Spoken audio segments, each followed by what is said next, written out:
Bom dia, boa tarde, boa noite. Não sei qual o horário que você está assistindo esse maravilhoso programa. Pode crer, é a Bíblia sem religião. E sem, assim, muito papo, eu quero pedir logo o seguinte. Vai lá, se inscreve no canal, ativa o sininho e deixa o seu like para quê? Deixa o seu joinha, melhor dizendo, né? Para não americanizar tanto assim. Para que o algoritmo possa entregar para mais pessoas que estarão precisando desta palavra. E pode ter certeza que tem muita gente precisando, porque segundo o Ministério da Saúde, quase 5,8% da população brasileira já está com processo de depressão e ansiedade ativado. E a nossa ideia com a Bíblia Sem Religião é desativar a depressão e a ansiedade. E comigo mais uma vez aqui, meu brother, meu amigo, meu irmão. E aí, Ari? André beleza? Brito. Professor e escritor André Brito. Você me pegou no flagra, cheirando aqui este creme acetinado maravilhoso para as mãos da Rinodê, rapaz. Que negócio bom isso aqui. Inclusive, a gente já esvaziou, né? A diretora Anne Couto já poderia trazer outro pra gente aqui, né? Por favor, produção. Vamos trazer aqui, logo outro. Este já era. A mão chega, fica acetinado. Toque de cetim. É assim que funciona, né? Beleza, Ari? Tranquilo? A gente também da Rinodê está experimentando, degustando, melhor dizendo aqui, esse chá maravilhoso de... Vamos fazer um brinde, né? Esse chá maravilhoso de quê? A todas as pessoas que nos assistem. De que é chá? Chá de frutas vermelhas. Pensei que ele fosse falar ervas vermelhas. Olha, veja como são é online aqui. A gente fala, outro e creme, acontece. Outro creme já surgiu. Isso é um milagre. E esse aí, André, serve mesmo? Cara, esse aqui é de cupuaçu e fava tonka. Rapaz, é parente de William Wonka. Rino não tá brincando, não, viu? Também com a distribuidora GS dessa tão rapaz, poderosa, a gente fala aqui, parece que aparece. Assim, haja luz, haja creme. Olha isso, ó.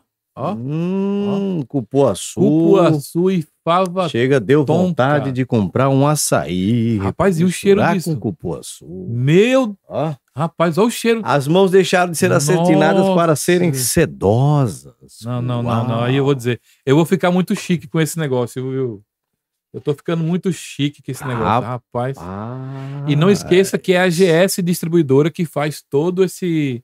Chegar até você, você pode pedir por esse número aí. GS Distribuidora vai deixar sua casa perfumada, cheirosa. Olha, tem para creme de dental, tem creme dental...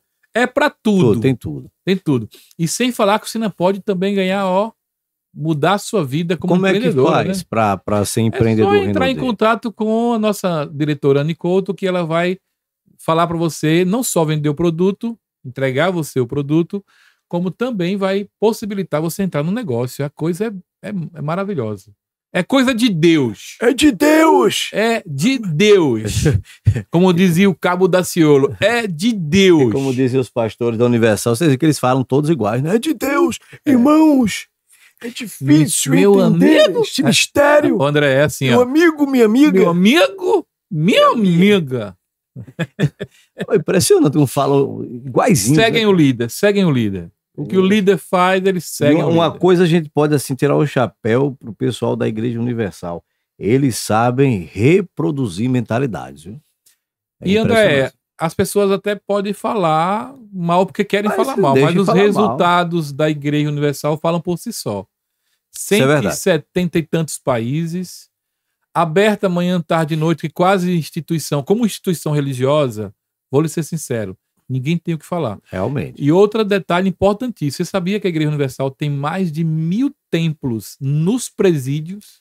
E eu vou dizer uma templos, viu? Templo, ou seja, o presidiário tem uma igreja no presídio que é uma porta para poder tirá-lo do crime.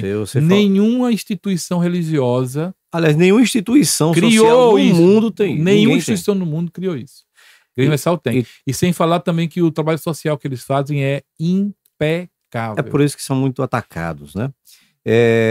Há uma coisa muito interessante nesta atmosfera criada, porque nenhuma instituição no mundo também, eu não falo só da Igreja Universal, mas as igrejas evangélicas de um modo geral, que é a capacidade de transformação social das pessoas. E tem uma coisa que pouca gente fala, sobre a qual pouca gente fala. O acolhimento das pessoas que são alijadas de tudo, que são separadas de tudo. Sim. As igrejas concedem às pessoas um meio de convívio social, uma aceitação social, uma preparação para o trabalho, uma preparação para uma mentalidade vitoriosa, uma mudança de rota, mudança de mindset completa de verdade, prosperidade, Sim, né? sim. E aí o que é que acontece? Muita gente fica falando, o cara dá dinheiro para a igreja, dá dinheiro para o pastor. Cara, e quando o cara tava dando dinheiro para as drogas, para os traficantes, para as Pois prostitutas, é. Os para as bares. prostituições, etc, etc e tal. Quando esse cara dá dinheiro, eu tava analisando isso um dia desse, quando esse cara pega algo, uma parte, né, do que ele ganha, do que ele tá dando como agradecimento daquilo que ele recebeu também, Exatamente. né? Porque o que é que se fala? As igrejas, porque assim, o Exatamente. inimigo aproveita isso para entrar na mente das pessoas por conta desse discurso. Pessoal, antes de você criticar, antes de você descer a lenha, veja, contemple o trabalho social, não vou falar nem espiritual, mas o trabalho social que é desenvolvido pelas igrejas. É a única instituição que entra onde o tráfico de drogas reina, cara. Perfeito. Né? Quantas vidas foram mudadas, quantas vidas tiveram suas rotas alteradas para um caminho melhor, por meio da intervenção de pastores, missionários, irmãozinhos que foram lá Homens e com a mulheres de Bíblia, Deus. né? Que mudaram, que chegaram, deram uma palavra que era necessária para mudar um jovem a sair do tráfico, a sair das drogas, a sair de um caminho que era tortuoso, a mudar a rota, como o ladrão que estava à direita mudou. Né? Imagine uma pesquisa, aqui deixar uma ideia, imagine uma pesquisa para saber quantas pessoas no Brasil, ao longo da história da igreja evangélica e da igreja católica também no Brasil, quantas pessoas não tiveram suas vidas mudadas por conta dessas intervenções. Então, é gigantesco, é um trabalho gigantesco, maravilhoso. Aí o cara vai lá, dá 10%, etc e tal. Cara, e a transformação de vida que essa pessoa teve? Evidentemente, a gente sabe que existem situações que são grotescas, burlescas e situações mil. Mas veja, é a ideia, o copo tá vazio ou o copo tá cheio? Eu vou olhar, sabe o quê? Aquilo que é maior positividade e que tem um significado muito maior na vida, a transformação das pessoas.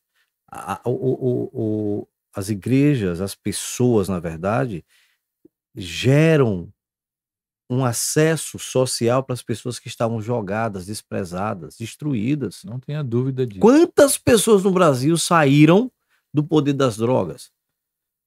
Né? Você vê um cracudo, a situação de vida de uma pessoa que usa crack, por exemplo, é uma situação completamente de destruição humana. É uma das piores cenas que a gente pode ver na vida de um ser humano, quando você se depara com alguém que está sob efeito do crack e já está vivenciando as consequências de um crack. Por exemplo, pessoas que moram na rua, pessoas que vegetam. Quem já foi a Cracolândia em São Paulo, por exemplo, você chega lá, você se arrepia de uma maneira tão pesada. É uma visão do inferno. Pessoas que estavam em situações dessa natureza saíram porque o irmãozinho com a Bíblia, o irmãozinho com a Bíblia foi lá e levou a palavra de transformação. Eu tive uma experiência, você falando na Cracolândia, eu passei pela Cracolândia uma vez, literalmente na Cracolândia, no bairro do Bom Retiro, em São Paulo, indo participar de um evento, e eu obrigatoriamente fiquei num hotel aonde era próximo da Cracolândia. E eu, como sou da área de áudio e vídeo, o bairro do Bom Retiro fica próximo da Rua Santa Efigênia, que é a rua reconhecidamente no Brasil, uma rua do áudio e do vídeo, do áudio e vídeo. Então, assim, é uma ponta a outra, só tem lojas de instrumentos e equipamento de som e tudo. E o do hotel onde eu estava era próximo, eu passava pela Cracolândia para chegar até lá.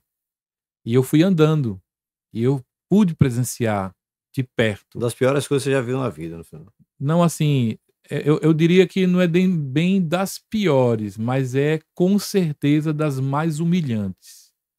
que o crack, a droga, ela tem o potencial de dominar a mente das pessoas, principalmente para humilhá-las. Então, assim, você via meninas, mulheres, homens, adolescentes em um estado de vida que nem cachorros, nem assim animais de rua, né? Cachorros, gatos de rua. Que ainda o cachorro e o gato de rua, você tem alguém que ainda vai lá e dê uma comida, coloque um... E eles, assim, num estado, assim, realmente... degradação humana. Que falta até palavras. Não dá medo diretamente, primeiro que eu sou um homem e exerce um poder de influência de... Eu também ando muito ligado nas coisas, mas, assim, para uma pessoa passar por ali é aterrorizante. Eu fico pensando nas pessoas que moram próximo, porque eles não são seres humanos normais. Ele ali pode atacar qualquer pessoa a qualquer momento.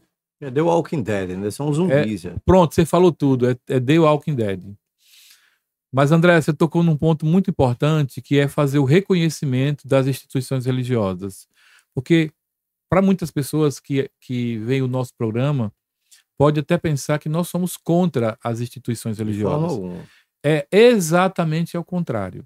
O que a gente é contra é a saída do estar na Bíblia pelas instituições religiosas. É bem diferente, pelo contrário. A gente sempre levanta situações que é para ajudar as instituições religiosas a voltar para o prumo, né? Como diz a Bíblia. Amós, o que você vê, Amós? Eu vejo um prumo, Senhor. Entendeu? Então é diferente. E você tocou num ponto que é muito caro para mim particularmente, porque eu sou presidente de um conselho chamado CNDC e vice-presidente de uma outra instituição chamada FENASP. CNDC significa Conselho Nacional dos Direitos da Cultura Cristã. A gente luta para que o cristianismo ele deixe de ser religião na mente das pessoas e que ele passe a ser a cultura daquela pessoa. Porque dentro da ideia do arquetipo, né, desse arquétipo, melhor dizendo, de religião, as pessoas não veem o valor que o cristianismo tem.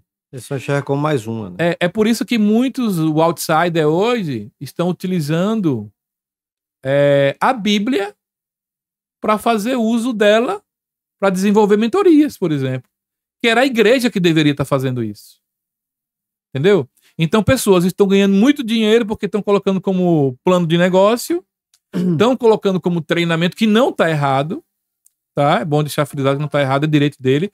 Paga quem quer e vai quem quer. Está ocupando um espaço que a igreja deveria ocupar. Está ocupando um espaço que a igreja deveria ocupar. Entendeu? Então, assim, o que a gente é contra é aquilo que não está na palavra, não está na Bíblia. Por isso que é a Bíblia sem religião sempre. Nós vamos defender isso. Mas o Conselho faz um trabalho muito interessante porque existe um preconceito do poder público, não é das pessoas. É do poder público com relação às igrejas que nós chamamos de igrejas invisíveis. E por que são chamadas de igrejas invisíveis? Porque são igrejas que estão nas periferias, são pequenas igrejas. Ninguém enxerga, né? Que ninguém consegue enxergar o potencial social que ela tem de transformação. E tem a linguagem das pessoas ao redor. Você disse tudo quando você falou com relação à perda de espaço pelos traficantes, por exemplo. E interessante, André, os traficantes perdem para a igreja e respeitam. Estive eu, como testemunho ocular disso. Fui visitar um local aqui em Aracaju, que é muito dominado pelo tráfico. E eu só entrei na comunidade porque estava sendo levado por um pastor local. O nome dele, Pastor Cícero, aqui um abraço para ele, da igreja Providência de Deus. Nome da igreja, Providência de Deus. E ele me levou, ele tem uma igreja lá, e ele entra na comunidade com permissão de quem domina a área do tráfico na região, porque alguém que é de fora, se entrar, pode ser, com certeza... Pode sofrer uma retaliação até fatal. Eles não toleram isso, entendeu? E me causou um espanto, André, tão grande, porque tinha em torno de 65 pessoas na igreja, em média. E ele disse assim para mim, Pastor Ari, você vai ver algo agora que vai lhe impressionar. Aí ele perguntou assim, aqui, quem é aqui ex-criminoso, traficante, viciado e tal? Dos 65 que estavam presentes, só não levantou a mão eu e as crianças que estavam presentes. Todos os outros eram aí você faça um cálculo pequeno. É uma igreja pequenininha. 60 pessoas que eram oriundos do crime. 60 pessoas todos os dias ativos, roubando, traficando, sendo um esporão da sociedade. Todos os dias. Quantas pessoas deixaram de ser roubadas, assassinadas, vítimas dessa violência, porque um único pastor conseguiu recuperar 65 pessoas. Veja que é um trabalho invisível, né? Se você for colocar isso a nível de ano, quantas pessoas deixaram de ser assaltadas no mês? Quantas pessoas deixaram de serem assaltadas no ano? É um trabalho em uma de única escala igreja. gigante isso. O poder público não enxerga isso.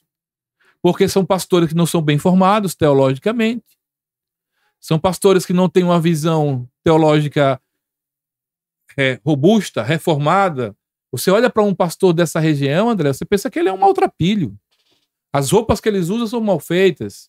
A fala deles não são bem construídas. Então, alguém que é um teólogo não refuta como é que esse cara é igual a mim. Aí o ego humano entra em operação e você descarta. Agora, eu nunca vi um homem teólogo culto dentro de um lugar como esse pregando o evangelho. Nunca vi. Ele prega na igreja dele, lá tudo arrumado, tudo bonitinho. Mas eu queria ver ele no meio de um lugar como esse, no Subaco da Gata ou coisa parecida. Tem que ter o seguinte, veja. Vai pregar na comunidade quem é da comunidade. Ele precisa ter a visão e a linguagem de quem é. E também o relacionamento. Mas o que acontece hoje? Um preconceito velado, impressionante, inclusive por parte dos próprios líderes evangélicos de renome.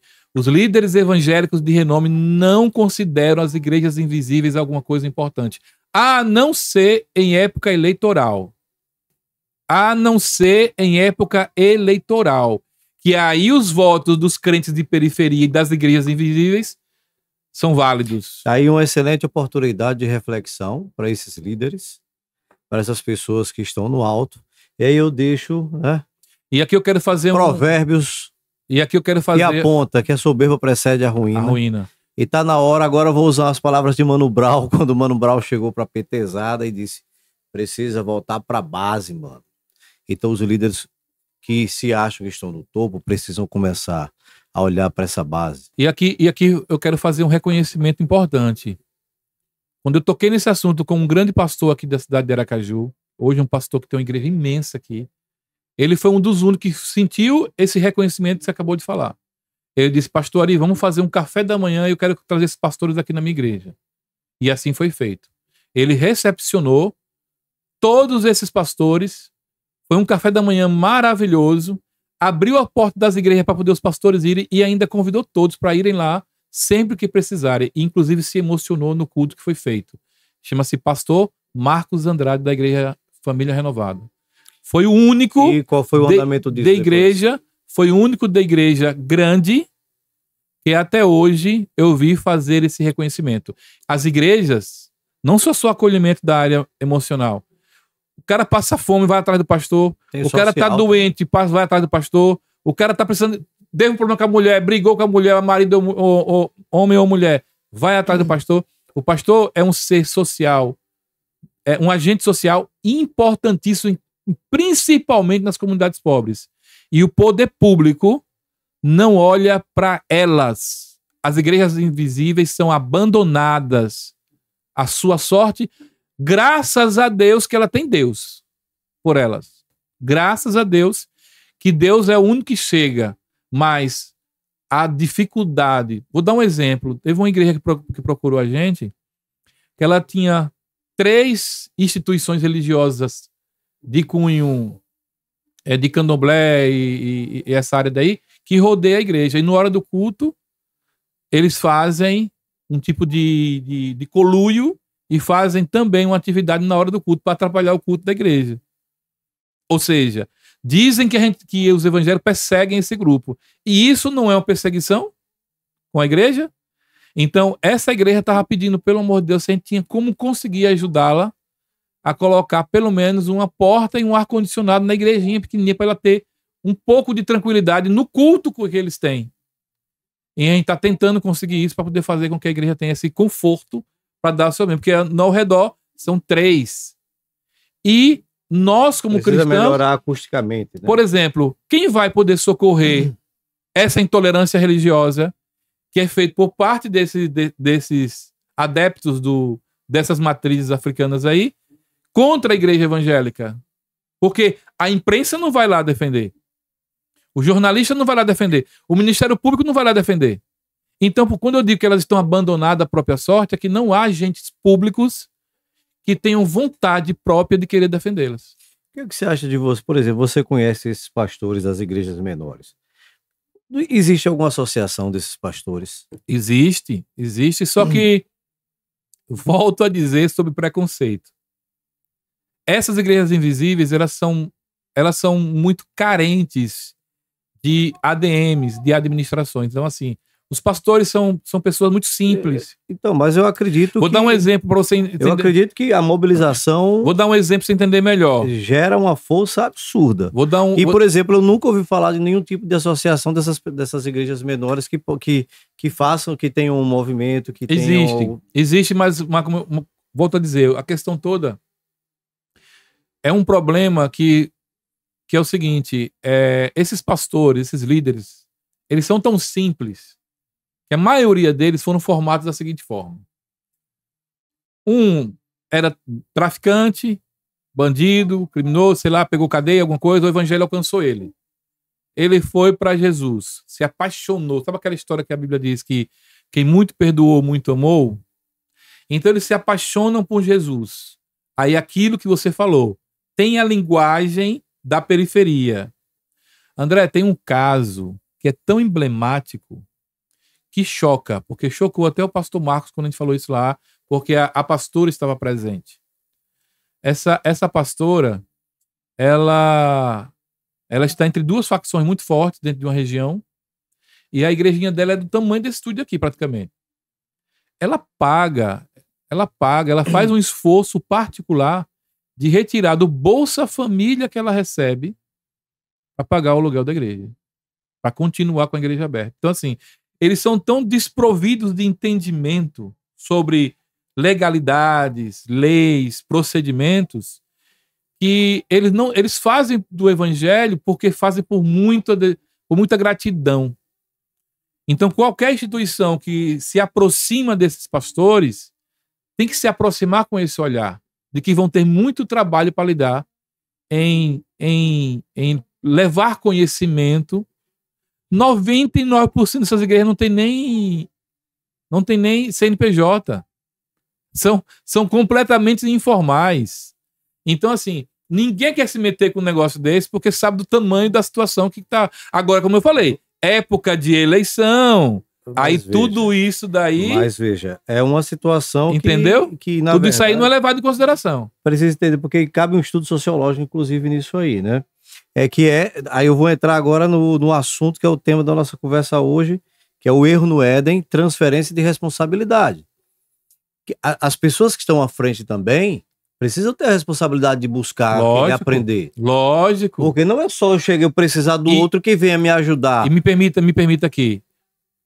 Todas as vezes que eu fiz chamamento, dia 24 agora de março, eu terei uma reunião com parte dessas igrejas invisíveis da Zona Norte, aquela região ali da Matinha, Coqueiral, tem uma reunião com eles.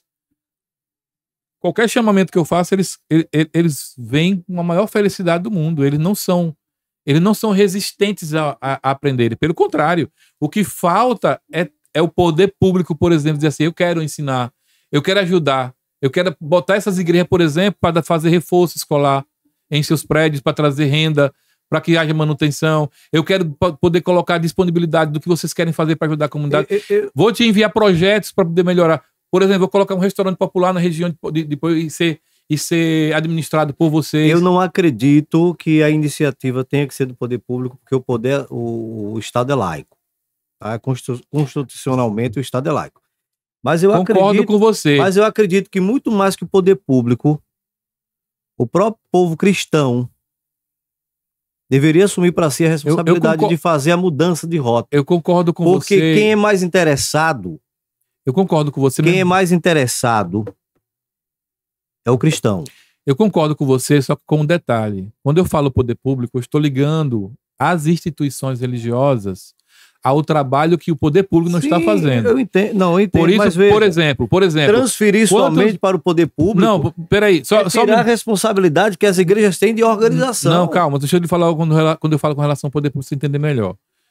Por exemplo, se eu tiro 65 pessoas do crime, eu estou ajudando a quem? Sim, tem. Não, ajuda a sociedade como um todo. Eu estou ajudando a polícia, eu estou ajudando aos presídios, eu estou ajudando aos hospitais.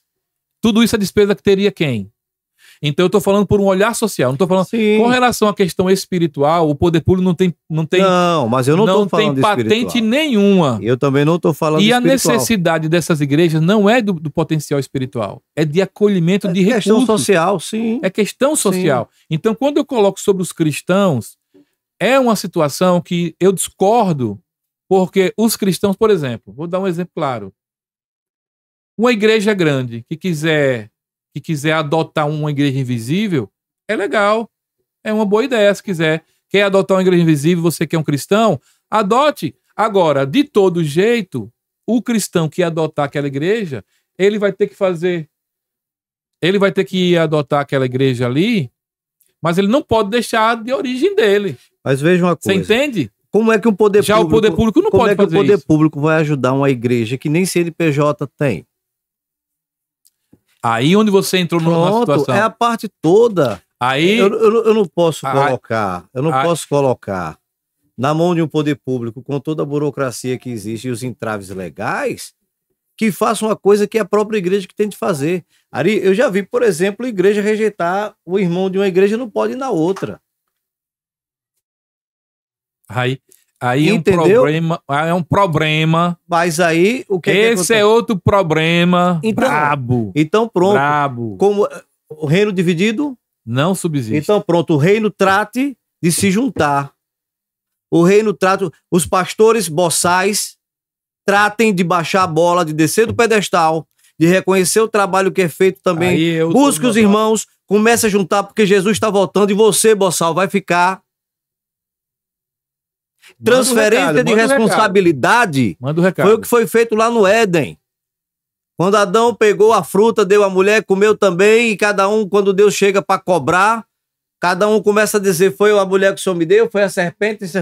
É isso. Me diga uma coisa. Não, escute, quando eu chego para dizer o porquê a igreja ela não prospera, a igreja porque não tem poder público, eu estou tirando da própria igreja a responsabilidade que ela tem de fazer a rota dela ser diferente. Quando o irmãozinho é dissidente de outra igreja e decide abrir outra igreja, e assim vai, porque as igrejas são células forjadas em cima de dissidências de uma da outra. Nós sabemos disso muito bem. Quando é que a união vem para que o corpo que está esfacelado seja um corpo só e um corpo junto? Porque os pastores boçais, cheios de dinheiro, ricos e influentes aí, não começam a olhar para essas igrejinhas que estão invisíveis fazendo esse trabalho social. Aí o trabalho começa a aparecer desde lá de baixo. Sabe por quê? Porque não vão deixar de ser organizações humanas e religiosas para ser um único corpo.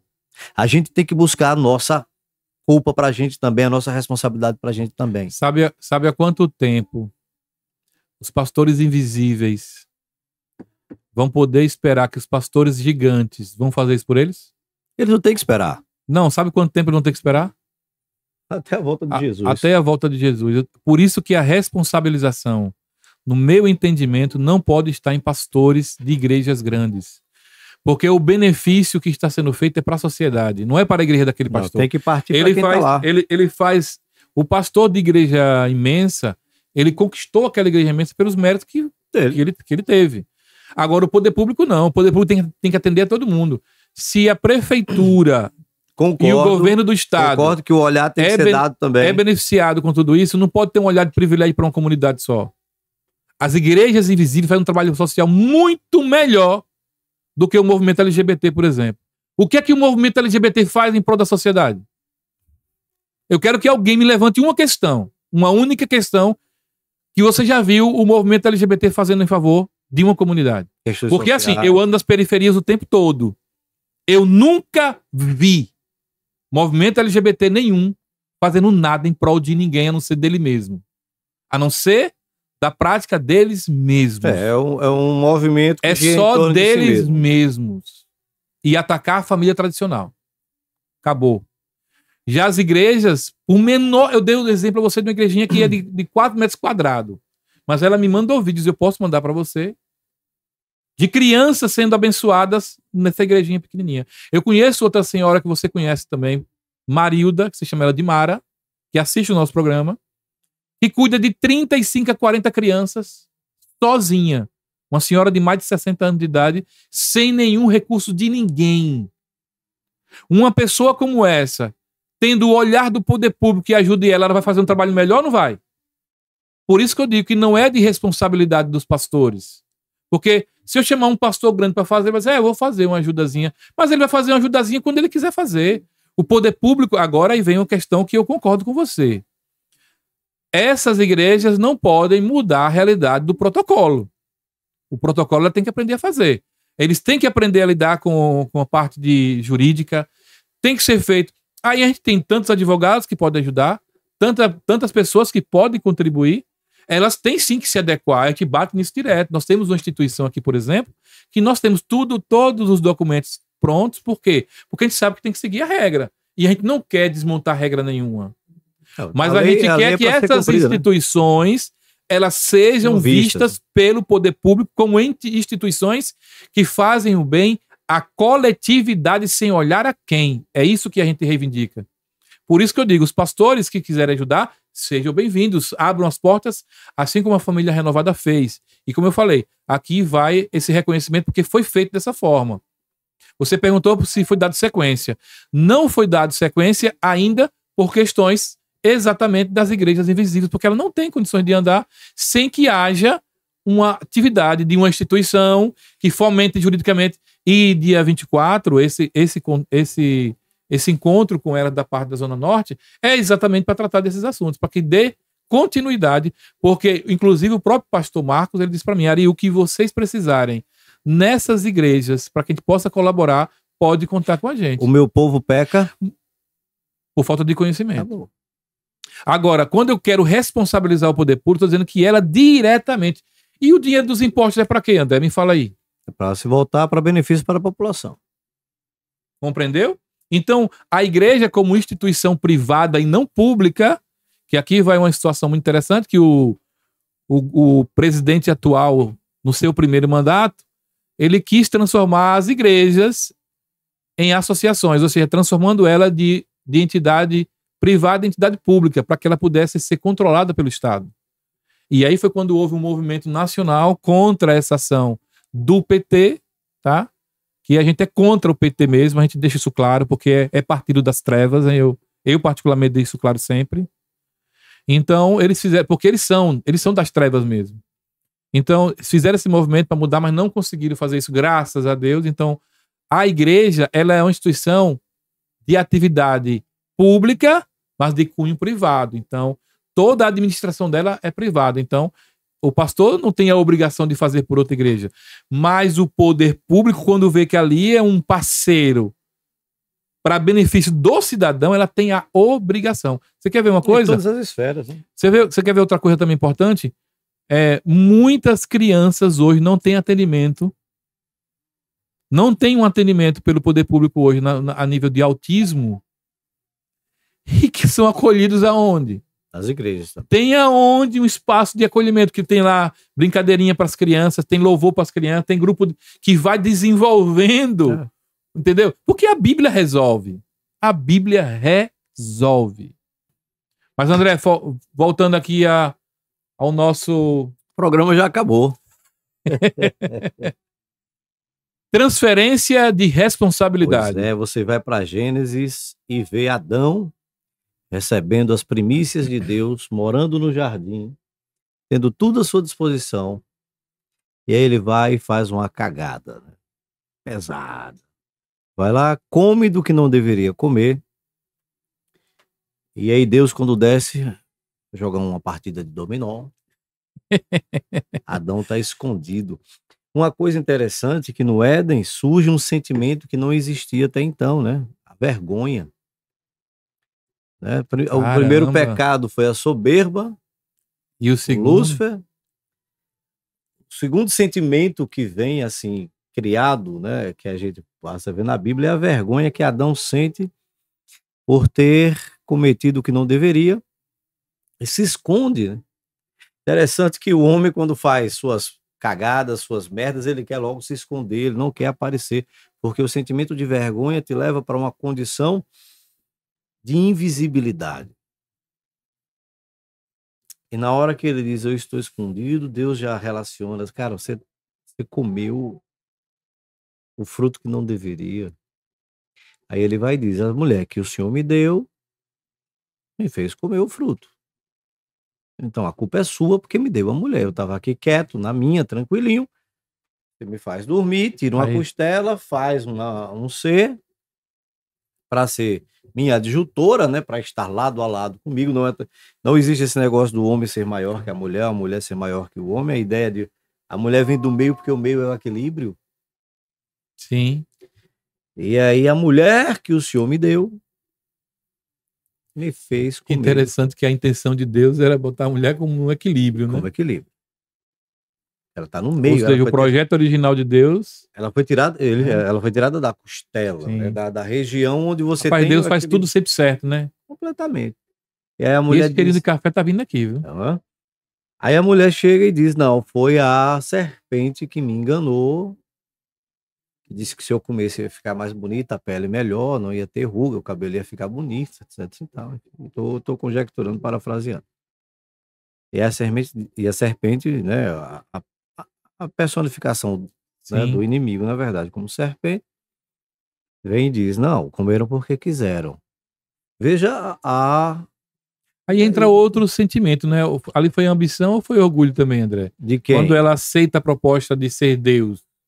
Porque o que tem orgulho ali. Porque, né, o que convence a Eva é quando ele fala, ele disse que você vai morrer se você conhecer. Mas não vai. Você vai ser igual a ele. Cresce o mesmo sentimento. Então, esse sentimento é orgulho ou soberba? O mesmo sentimento que derruba Lúcifer. Ou é ambição?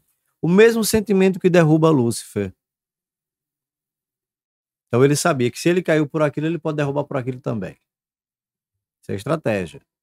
Se eu colocar na mente da mulher que ela vai ser tão grande quanto Deus, e isso entrar no coração, então isso cai. Não é ambição, não? Ela cai. Orgulho, ambição, soberba, né? Arrogância. Entrou o combo, né? Entrou o pacote completo. A soberba precede a queda. Se a soberba entrou no coração, é certo que vai entrar na depressão. E o espírito altivo precede a ruína. E aí, a serpente tinha uma estratégia com a mulher teve uma estratégia com Adão. A serpente tinha uma estratégia de comunicação com Eva para inserir a informação que gera sentimento, muda comportamento. Então, cada um teve uma estratégia, mas na hora do pega pra capar... Pega o café aí, André, que tá cheirando aqui. Ele continua sendo maratá ainda, não? Porque vou dizer, viu? Cheiroso tá, viu? É cheiroso do que... Ó, que penteadeira de donzela. Café maratá, o melhor que há. Então, o que acontece? Cada um com sua... Agora, na hora do pegar pra capar, cada um tinha sua desculpa para dar sua transferência de responsabilidade. E Deus, na sua infinita justiça, determina a consequência para cada um. A serpente vai rastejar, porque Deus não dá asa à cobra. Né? A mulher que pacificamente, sem dor, teria seus filhos, agora vai conceber, que é um negócio absurdo, né? Um parto. Rapaz, é brabo, hein? E o homem tem o castigo como o trabalho como castigo. Agora você que estava numa vida muito boa, que estava tranquilo, vivendo com todas as minhas provisões, agora você vai ter que comer do suor do seu rosto. E aí o que acontece? Pau no lombo. Deus tira do homem o que ele tinha de mais importante, que era o tempo. Você agora vai investir tempo para você poder sobreviver. E aí, Adão deve ter, eu acredito. É pesado, eu sinto nas costas. Adão deve ter trabalhado até o último dia, até o dia que morreu, né? Que não tinha como juntar. Arar a terra. Não tinha como se aposentar. Não tinha como ficar de boa, né? Não tinha como chegar aos 65 anos, né? E não tinha como pedir iFood, né? Não tinha restaurante aberto. Não tinha Davi para levar uma marmita para ele, né? Então Adão até o último dia teve que trabalhar. Tinha que caçar para comer. E o pior, maldita é a terra plantar. por causa de ti, Adão. Então todos os outros Caramba, seres... diga de novo isso aí, velho. Maldita é a terra por causa de ti. Todos os outros seres passam então também a sofrer por causa de Adão. Mas Adão era um privilegiado porque é Adão que deu nome às coisas. Adão trouxe tudo à existência. Deus cria e Adão dá o nome. Olha o privilégio de Adão. Adão é amigo de Deus. Deus descia para conversar com Adão, trocar ideia. E às vezes você tem tudo de valor na sua mão e você joga fora por um mero momento de comer uma fruta, né? Isso é metafórico. Até o dia que surge aquele que estava no princípio para resgatar novamente a identidade, né? Resgatar a nossa identidade. Pagar todo o preço, sangrar, morrer, ressuscitar para que agora a gente tivesse o direito ao acesso que Adão também tinha, né? É claro que a gente não vai entrar no jardim. Eu gostaria muito de trocar uma ideia com o querubim que fica com a espada flamejante, né? A porta do jardim do Éden. Mas Adão foi expulso do jardim para que não comesse da árvore da vida. Tem isso, né? Era a árvore do bem e do mal e a árvore da vida que então, dá os Adão seus foi frutos. expulso, não. E é uma coisa muito interessante, né? Adão e Eva tiveram Abel, tiveram Caim, né? Caim mata Abel, vira um maldito. Mas tiveram Sete também. Você vê que Deus deixa uma ponta de esperança para que de Sete viesse Jesus também. Durante toda a trajetória, na genealogia de Jesus. E aí a gente passa a ter, então, o estado de graça, ou da graça de Deus, porque agora Deus concede a você novamente o elo que havia se perdido com Adão, com o primeiro homem. E muitas pessoas não entendem que Jesus, por que os cristãos, né, têm essa relação com Jesus, por que os cristãos adoram a Jesus também e tal. Porque Deus se fez carne, sofre a humilhação, passa pela vergonha, pelo vilipêndio todo, né, do processo da crucificação. Jesus vai nu, recebe as 40 chibatadas, que inclusive ninguém tinha sofrido até as 40, porque as pessoas que sofreram as chibatadas morriam antes, e com 25, 30 já não suportava, já morreu. Ele suportou as 40, que tinham pedaços de ossos e chumbo na ponta, que cada chibatada trazia um pedaço de carne. Então, o que ele sofreu, que às vezes a gente nem para imaginar, a coroa os espinhos das rosas de Israel eram do tamanho de um dedo, e a coroa foi encravada, não foi? Deixa eu colocar aqui, né? O Rodrigo Silva, ele trouxe de Israel a árvore que fazia os espinhos da cruz, da coroa. E você falou exatamente isso, são espinhos assim, ó. São gigantes. Ele tem no museu da Bíblia que ele fez. Maravilhoso, por sinal. Parabéns, Rodrigo Silva, um cara fantástico. Quem não conhece, siga. Você vai se empanturrar de conhecimento bíblico. Ele é um arqueólogo, né? Rodrigo é um exemplo do efeito de Provérbios 2, de 1 a 5. Rodrigo é um efeito daquilo ali. Completamente. E o interessante, é completamente desprovido de soberba também, né? É uma humildade... não tem como conhecer a Deus e ser soberbo. É totalmente ao contrário. Quem conhece a Deus e é soberbo vira luciférico. Pronto, é isso aí. É a separação. Então, Jesus vilipendiado, destruído, quebrado, não nem o osso quebrado, né, evidentemente, mas quebrado, que eu falo do ponto de vista como ser humano, cheio de propósito, né? Então, nos concede, então, a graça de hoje, a gente, inclusive, poder falar nele e a gente ter acesso, né, à presença de Deus diretamente, sem precisar de intermediário. Isso é que é mais importante.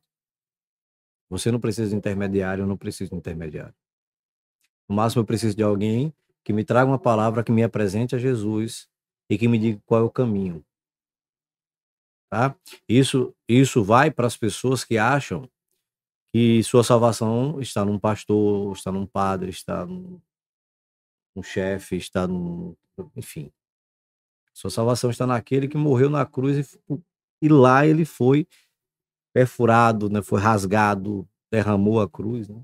É interessante que eu encontrei um vídeo recentemente de um pesquisador sueco que ele encontrou vestígios da Arca de Noé e vestígios do sangue de Jesus, onde possivelmente seria o Gólgota, que era um sangue muito antigo, mas que estava vivo. Aí nesse vídeo Dr. Quitt, ele se emociona quando ele fala, né? O cara é PhD em arqueologia e tudo mais, ele se emociona quando fala porque o sangue estava vivo. Muito interessante isso, você vê 2024 anos, 2025 anos depois, a gente consegue falar desse cara e saber que ele tá vivo, né? Sim. E vai voltar e que volte logo. Tá tão vivo, André, que eu falei com ele nesse instante ali. Nesse instante tava falando com ele ali. Nesse instantinho tava falando com ele ali. É interessante que eu fiz um vídeo hoje lá pro Instagram, né? Que eu escrevi o livro de Straviss, né? E ele vem dizer assim, ó, não é para vender não, é para dar. Inclusive, olhando para essa câmera aí, avise as pessoas aí. Pois é, rapaz, é o seguinte, eu recebi a ordem para dar o livro, não é para vender. Interessante que eu estava procurando atrás, havia tantas editoras interessadas antes que eu tinha falado, não, traga, não encontrei nenhum.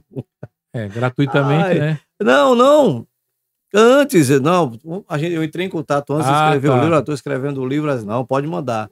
Eu entrei em contato com as editoras, não recebi resposta. E eu disse, por que você está tentando, né, uma coisa que não é para ser, o livro é para ser dado? Entendi. Então, acabei minha peregrinação pelas editoras, então se você quiser o de Straviss ou a Teoria do Fluxo, entre em contato comigo no andrebrito.10 lá no Instagram, tá? Manda sua mensagem que eu vou mandar o livro para você. E agora só vou mandar para você se você for ler o livro. Se você não for ler, eu não vou mandar para você. Não adianta. Tá? Não adianta. Não adianta. Certo? Não adianta você ter a Bíblia aqui, ficar com a Bíblia aqui embaixo do braço o tempo todo e você não entrar no universo que ela produz para você. Tá? Não é a Bíblia embaixo do braço que salva, é a Bíblia dentro do coração. E da mente, né?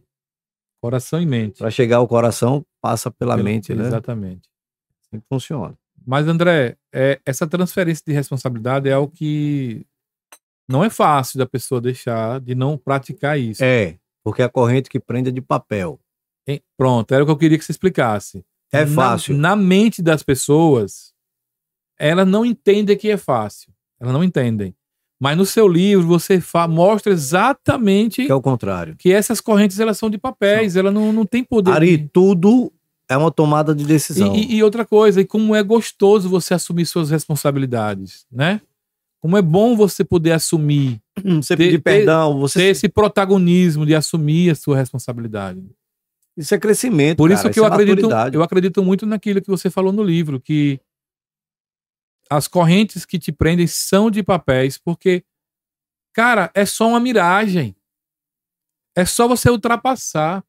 Eu tô terminando um curso de terapeuta agora, um estágio mais avançado, mais um curso de terapeuta, que, cara, é fantástico a mente humana, porque, assim, tem história em uma das aulas, o professor... um atendimento prático, um jovem se colocou à disposição para ser voluntário.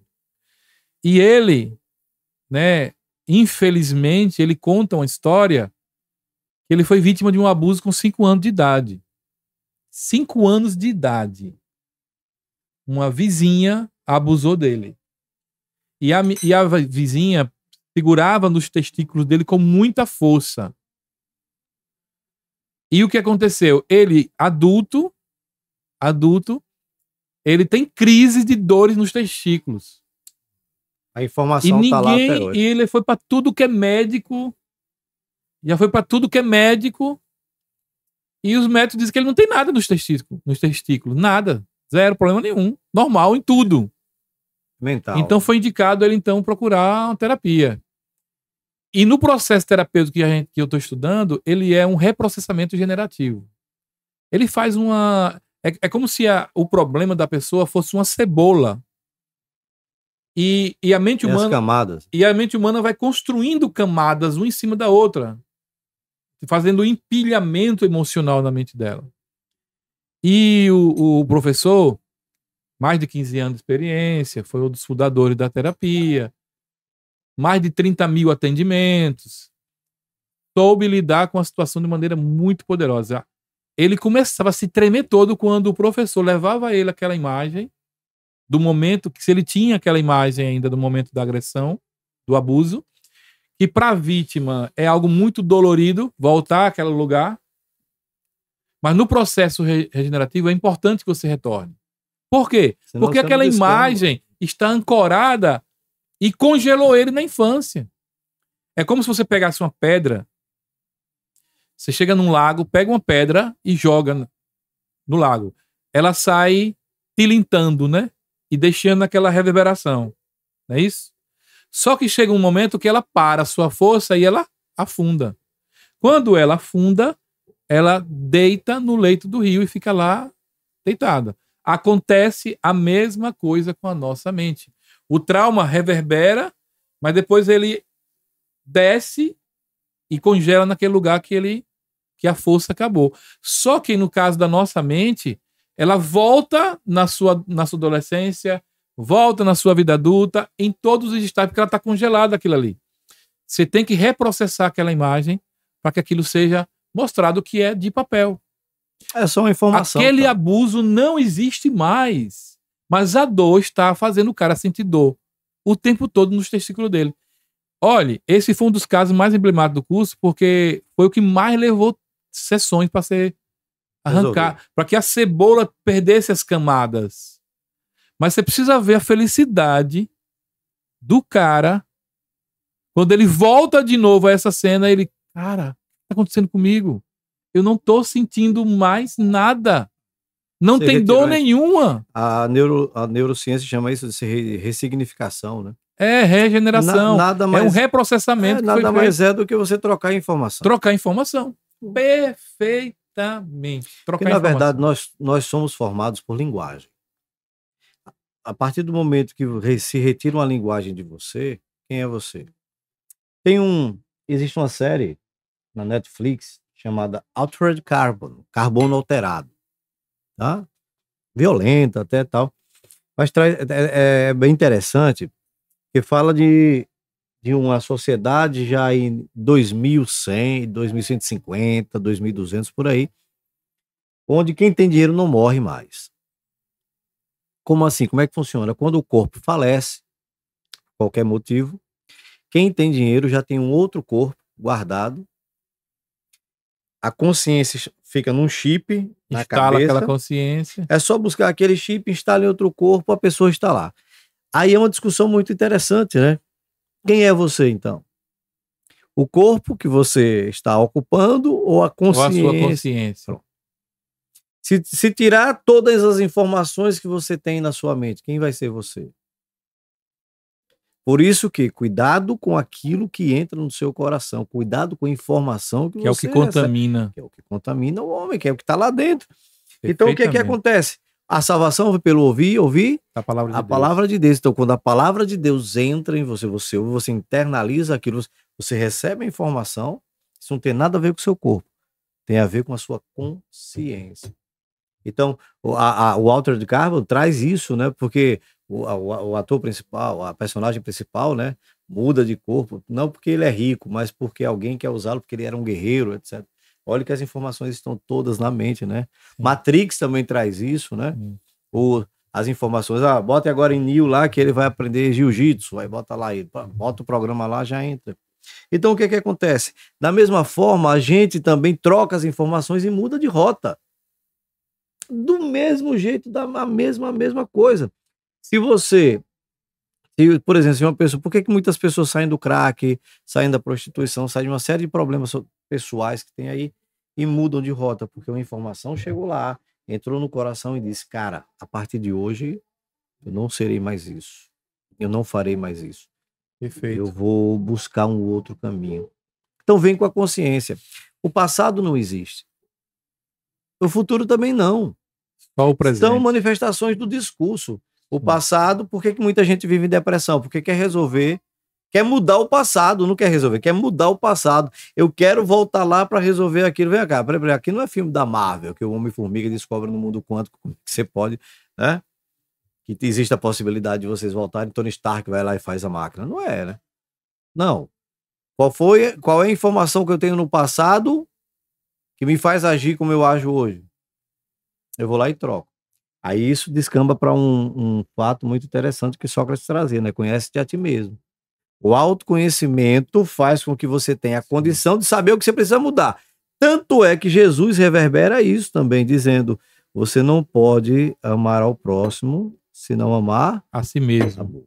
O processo é, você se ama para você entender qual é a importância disso e aí você ama ao outro também. Não tem como. Você precisa entender que tudo parte de você. Não parte do outro. Nunca é sobre o outro, é sobre você primeiro. E eu estou falando isso não é por uma questão, para se tratar de uma questão de egoísmo, não. Para você não achar que você é o centro do universo. Pelo contrário, não é. Porque quando você se conhece e se ama, você entende a necessidade do outro ser amado também. E amar e amor aqui não é só questão de relação sexual, de romantização das coisas. Não. Amar é uma doação sem cobrança. Amar é querer ver felicidade sendo vivenciada por você e pelo outro. Perfeito. E é por isso que o amor não é um sentimento, né? O amor é uma decisão. É uma decisão. Que é um estado a que você chega Exatamente. Com base em tomadas de decisão que você tem. Perfeito. Perfeito. O amor é um estado, né? André, eu já fui chamado a atenção aqui 2 vezes, porque o nosso horário já estourou. Estourou todo o horário, então eu quero lhe agradecer. Que ela nem ri, né, cara? Fica aí, né? Quero lhe agradecer. Mais uma vez aqui fazemos a nossa propaganda da GS Distribuidora. Você não fez da arte modular. Rapaz, mas daqui a pouco eu faço. Aqui é GS Distribuidora com chá de frutas vermelhas. Bregamente ainda vou deixar o dedinho. Você recebe em sua casa, ó, esse pote maravilhoso aqui, ó. Entendeu? Que a distribuidora, que a GS vai fazer para você com chá de frutas vermelhas. Você também tem aqui, André, faça você isso aqui. Isso aqui é você. Isso aqui, a minha mão tá acetinada até agora com esse creme de mãos maravilhoso de cupuaçu e fava tonka. Já ouviu falar em fava tonka? Nunca ouvi falar na minha história, na minha maravilhosa vida. Também, porque... E o cupuaçu, né? Não, cupuaçu eu conheço. Tem uma fragrância... Minha irmã, quando morava no Amazonas, no Amazonas, né? Não, ela morava em Roraima, né? Na Amazônia. Então, na parte amazônica lá, ela trouxe o cupuaçu pra gente, né? Então eu conheci o cupuaçu de lá. Hoje tem cupuaçu adoidado aqui já. Mas na época foi ela quem trouxe primeiro. Inclusive, existe chocolate de cupuaçu também, né? Tem. Cupuaçu faz chocolate, tem polpa de cupuaçu e também tem creme de mãos para deixar sua mão maravilhosamente acetinada também. E aqui tem arte modular. Pensou em móveis planejados, pensou arte modular. André, obrigado. Deus só abençoe. Móveis top, viu? Top Deus das abençoe, galáxias. Obrigado. O papo hoje foi muito bom, polêmico, muito assim abençoado. Vai causar muita discussão e é isso que a gente precisa. E eu quero agradecer a toda a nossa equipe, todo o nosso time que está aqui. Pode crer. E não esqueça de se inscrever no nosso canal, ativar o sininho e dar o seu joinha. Que Deus abençoe você, que Deus abençoe nosso país, que Deus abençoe nossa terra abençoada, porque aqui é abençoado. Hoje faltou nossa comida porque hoje não tem o... Porque a gente comeu antes. André Fera, eu disse logo, a gente comeu antes a comida aqui. Eu trouxe bolo de leite da Regina Delicatessen e a gente comeu antes. André Fera. Deus abençoe, Deus te guarde, Deus te proteja.